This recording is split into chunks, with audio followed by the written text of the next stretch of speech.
All right, everybody, welcome to another episode of Muckin and Grindin. Got a couple quick notes to go over of breaking news with Mike Milbury and his insensitive comments that were made on a broadcast the other night. Um, the NHL find it insensitive, his comments, but the comments are as Brian Boucher was make a comment about how great it is for them to be playing in the bubble, and then Mike Milbury made his comment, which didn't go over very well with anyone. Um, you just gotta sometimes you gotta just learn how to be quiet. Um, that's one of the problems that we have right now is certain people don't know how to keep their mouth shut. Um, So, in the middle of the game, Brian Boucher was, if you think about it, it's a terrific environment with regard to if you enjoy playing and enjoy being with your teammates for a long period of time, it's a perfect place, Brian Boucher was quoted. Mike Milbury's comments were, not even any women here to disrupt your concentration. It's kind of shallow and inconsiderate if you think about it. These guys, Mr. Families, Mr. Wives, Mr. Girlfriends. It's not exactly the smartest thing he's ever said. Um, most of the time, most of the things he says are not intelligent to begin with. It just,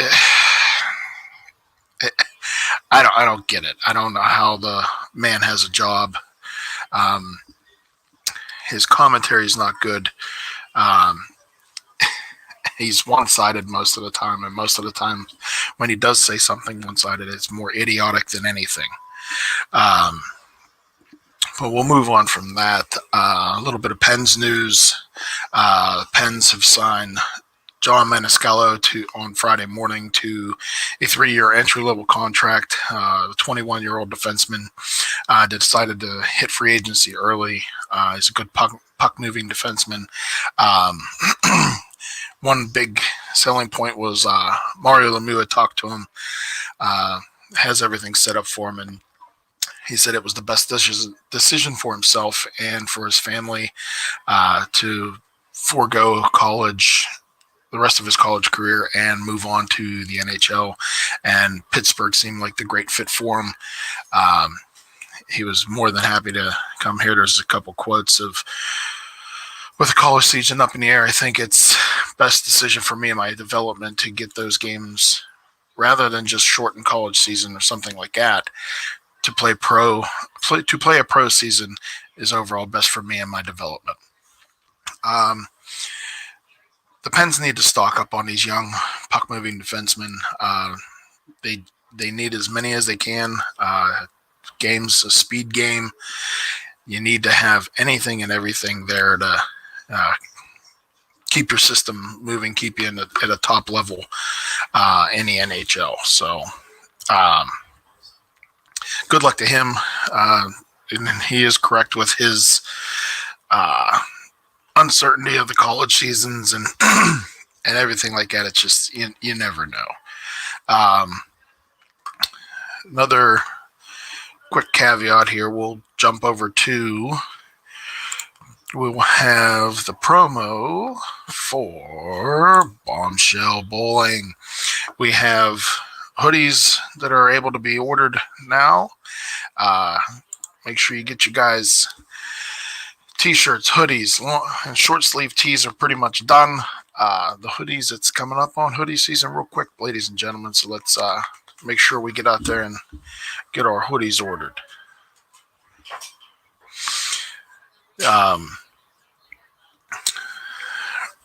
The other points of interest, we have the Flyers and Montreal game going on. There's 6.5 minutes left in the second period.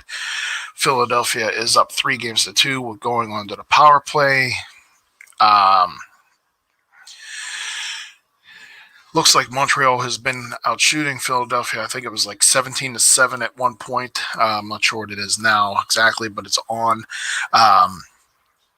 And tomorrow, the Stars and Avalanche start their second round matchup tomorrow night. players to watch for in that series, you got Gurrianov, who had 4 goals against the Flames the other night to finish off that series with the Flames. They were down 3-0 going into the second period. Then something went off in Dallas's head, and they scored 7 straight goals and to finish off the series. The big selling point is it's going to be a goaltending duel in a way. Hudobin's been playing very well. Got a tandem in Colorado that's Francois and Grubauer have been playing well. The scoring talent for Colorado has just been insane. They've scored 14 goals the last 2 games and only given up 2 against Arizona. The Vegas Golden Knights have named Robin Lehner their starter, which puts Marc-Andre Fleury on the bench. His goals against average is 2.5. Robin Lehner's is 2.44 right now. Fleury is 2-0, and he's since the bubble, and Robin Lehner's 5-2. It's a hard decision to make. DeBoer's going with the hot hand, I'm assuming, and they picked up Robin Lehner at the trade deadline before the shutdown because Fleury was having some issues playing, couldn't keep his head straight. And it's unfortunate. Guys, I mean, everybody knows him here. He's a class act. It is. It's just an unfortunate circumstance that he's being benched again for another goaltender. Another news we got: Flyers defenseman Matt Niskanen was suspended for tonight's game for cross-checking Brendan Gallagher in the face while going for a play in the corner, which ended up breaking Gallagher's jaw. He's having surgery today. Coach Lane Vigneault said it didn't seem like it was too bad at the time because Gallagher was running his mouth all the way back to the bench. He was bleeding, but it didn't seem like it was too major at the time.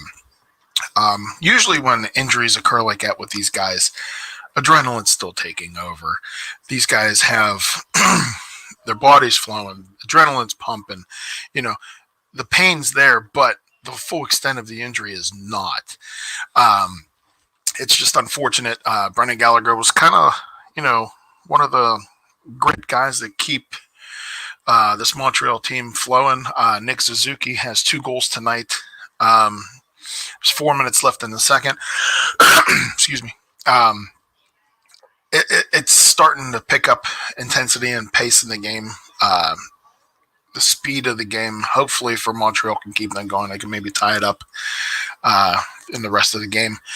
The St. Louis and Vancouver will battle again. That series has been going back and forth. Jacob Markstrom for Vancouver has been playing out of his mind. Ryan O'Reilly for St. Louis has showed why he was the Conn Smythe winner last year in the Cup Finals. He's been playing out of his mind also. Everything's been going great for them. The Islanders, which has become, I think, everybody in Pittsburgh's favorite team for a somewhat of a bit by eliminating the Capitals 4-1 with a 4-0 victory yesterday. It was one of the happiest moments of the day, seeing Ovechkin's head down and skating off the ice with nobody there to coddle him and tell him everything's going to be okay. But guess what? You're out of the playoffs. You can go golfing now with the rest of the Penguins if you like. We have very few things going on other than these playoff matchups. These 2 finishing tonight. St. Louis and Vancouver's on at 9:45 this evening. Tomorrow starts Game 1, Colorado and Dallas. It's on NBC at 8 o'clock. it seems the NHL is getting these guys to start. They want to finish these series. There's only a day or two off in between. They want them to keep going, so they could try to hopefully finish this up quicker than they expected if the series goes shorter. the aspect of possibly moving the draft up, moving the expansion draft up, moving free agency. There's a lot of different variables that are coming into head, but it's insane still to think of these teams playing in a bubble. Certain players like Tuukka Rask opted out, went home for family reasons. I have no problem with a guy going home for family reasons. If your family has an issue, your family comes first. Your team will understand. Your teammates understand. These guys are all family guys. They understand. They totally get it. And they're a family themselves. So these guys will tell you it's us. We are a group. We're a family. Nothing comes between us and our family. And hopefully everything goes well with him and his family. No major issues or anything like that. I know he has a newborn at home, and it's possible his wife just needed an extra set of hands. I mean, you never know.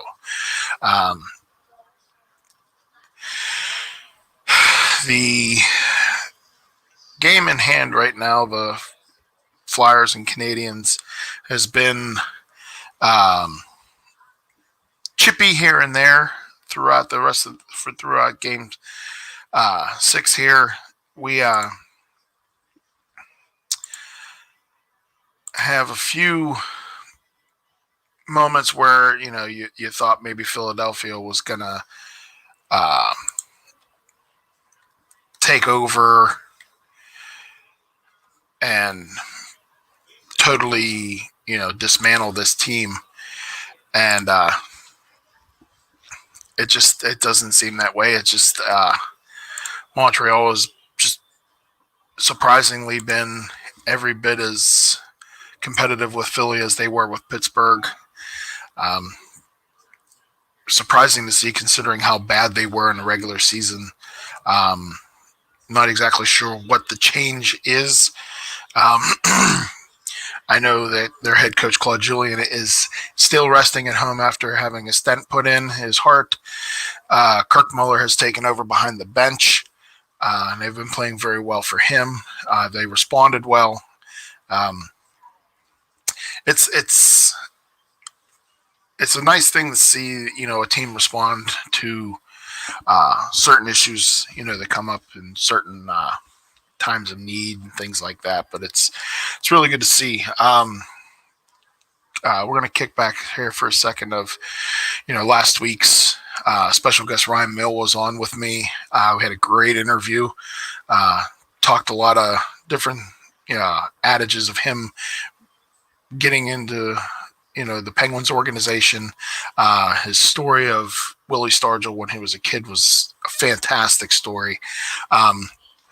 Working on trying to get a few more special guests coming up soon. I know it's kind of busy with the playoffs going on. It's possible we may get them after. Trying a few local guys, trying a few national guys. It's not easy time to get people on right now.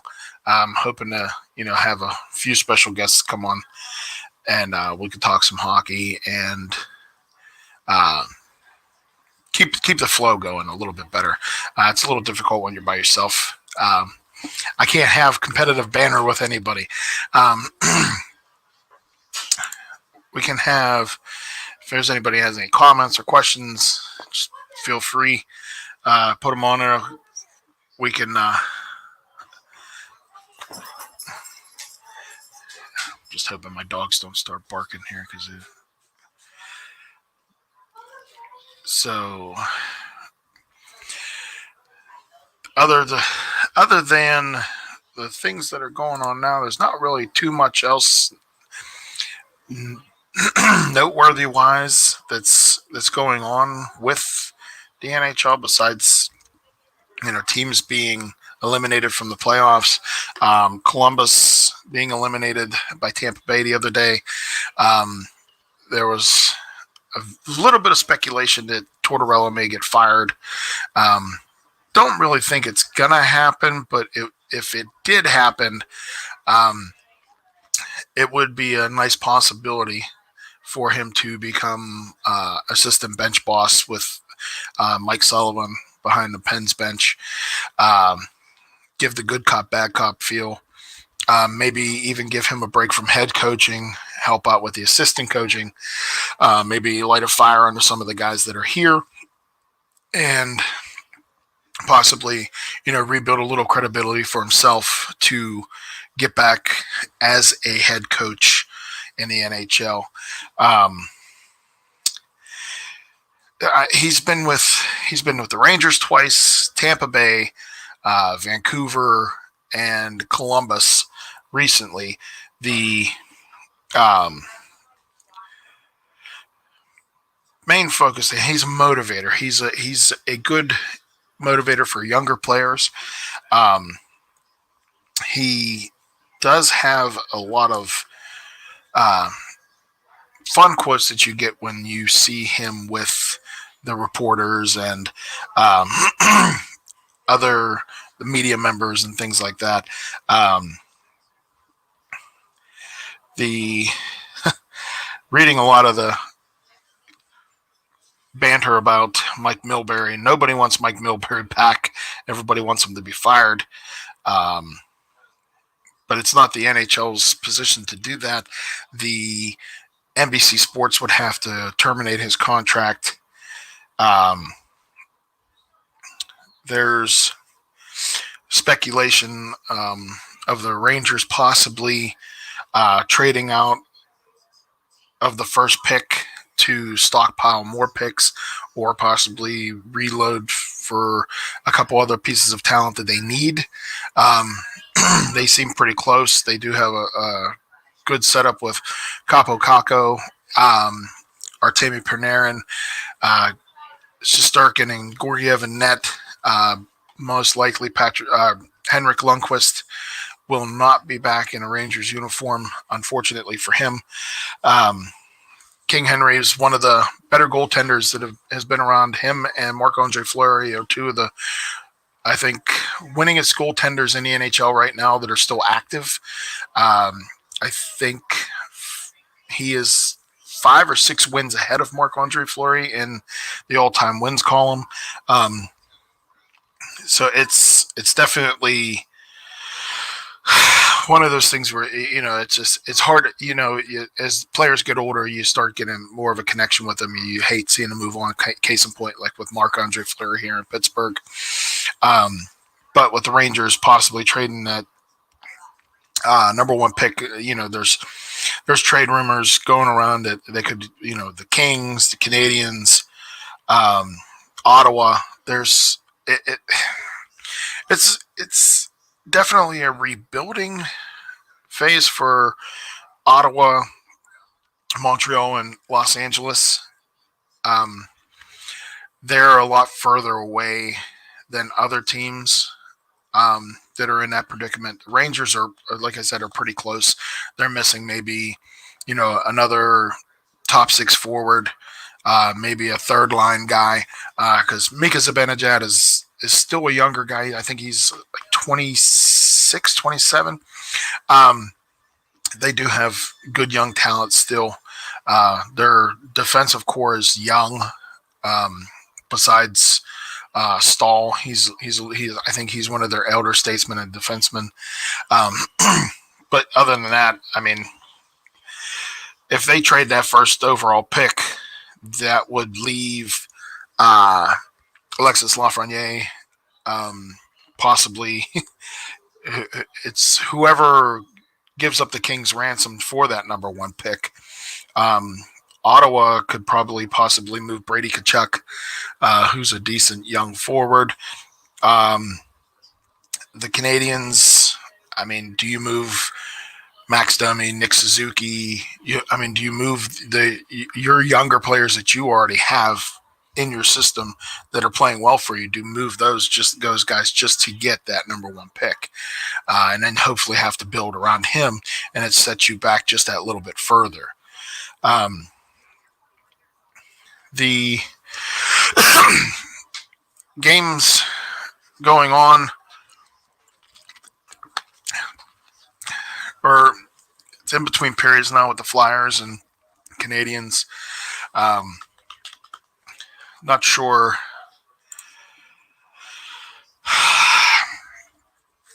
how everything's going to play out. I know with the reseeding, I haven't looked to see who, if the Flyers win, who they would play, and if the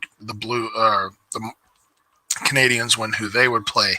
I would venture to say either way, it's not going to be a easy task for the Canadians if they do happen to pull off 2 wins to win this series. I'm going to try to keep us a little short and sweet tonight. So there's not really that much going on. Only 2 games on the schedule. And the next series starting tomorrow. And then we'll see where we go from there. We'll have the roundtable discussion on Tuesday night, which is always fun. Get everybody together, have a little bit of competitive banter about everything sports going on. But as of now, that is concluding a little bit of news and information I have for NHL-wise. Thanks, everybody. Thanks for tuning in. Thanks for watching.